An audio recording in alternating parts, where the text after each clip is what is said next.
রহমতে আলম নবী নূরে মোজাসাম সাহাবীরা আতর বানায় ওই নবীজির গাম। বলুন রহমতে আলম নবী নূরে মোজাসাম।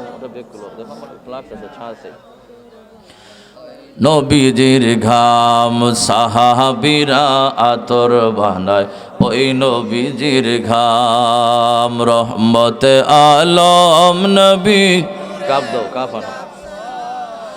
সাহাবীরা আতর বানায় ওই নবীজির ঘাম। শোনো মানো জানো কেমন আমার নবীজি, যাহার প্রেমে চন্দ্র সূর্য তারকারাজি, যাহার প্রেমে চন্দ্র সূর্য তারকারাজি। বাবা আরো শুনবানি সুন্দর কাহিনী, বাবা আরো শুনবানি সুন্দর কাহিনী।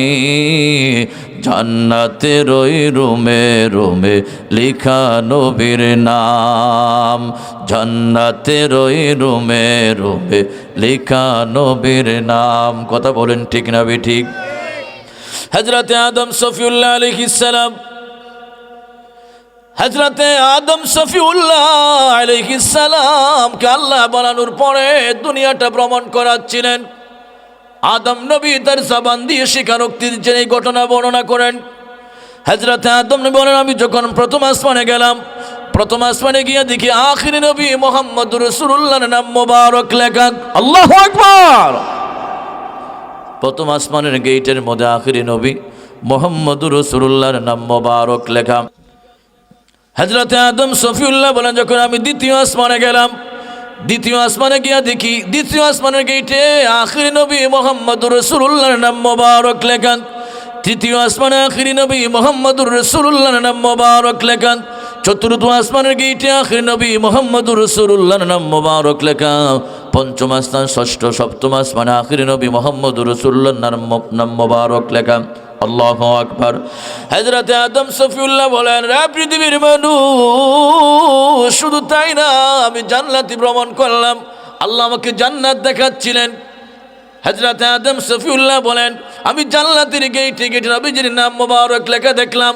জান্নাতের দরজা দরজা দরজা, জান্নাতের জানালা জানালায় আখিরি নবী মুহাম্মদুর রাসূলুল্লাহর নাম মোবারক লেখা।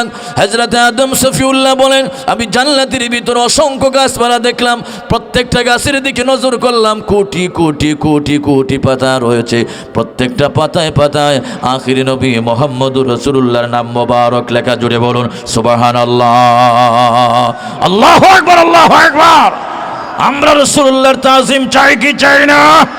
দুই হাত তুলে বলতে হবে, চাই কি চাই না? আল্লাহু আকবার।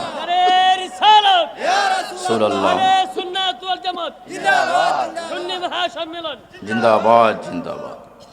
বলুন রহমতে আলম নবী নূরে মোজাসাম সাহাবীরা আতর বানায় ওই নবীজির ঘাম।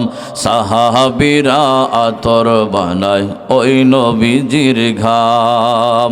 রহমতে আলম নবী নূরে মোজাসাম সাহাবীরা আতর বানায় ওই নবীজির ঘাম। সাহাবীরা আতর বানায় ওই নবীজির ঘাম। হুস্তনে হান্নানা একটা খেজুর গাছের নাম, যাকে ধরে খুতবা দিতেন রাসূল আকরাম। যাকে ধরে খুতবা দিতেন রাসূল আকরাম। গাছটা নবীর বিরহে কাঁদিতে রহে। গাছটা নবীর বিরহে কাঁদিতে রহে। হে হতবাক হইল যত সাহাবায়ে কেরাম। রহমতে আলম নবী নূরে মুজাসসাম, সাহাবীরা আতর বানায় ওই নবীজির ঘাম। চিৎকার করে বলুন আল্লাহু আকবার। আপনাদের কষ্ট হচ্ছে? আমার নবীজির গাম মুবারকের মর্যাদা কি? নবীজি সাল্লাল্লাহু আলাইহি ওয়াসাল্লামের সাহাবীরা আমার নবীজির শরীর মুবারক গামলে বোতলের ভিতর শিশির ভিতর ঘাম জমা করে রাখতেন।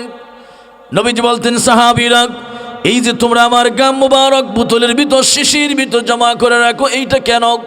ইয়া রাসূলুল্লাহ, হাবিবাল্লাহ, আমরা গরিব মানুষ, আমরা বড় বড় স্যান্ড আতর কেনার মতো আমাদের সামর্থ্য নাই, যোগ্যতা নাই। ইয়া রাসূলুল্লাহ, ঈদের দিন জুমার দিন আমরা এগুলো ব্যবহার করি। আমাদের বাচ্চাদের ছেলে সন্তানের মেয়ের যখন বিবাহ লাগে আমরা এই দিন ব্যবহার করি।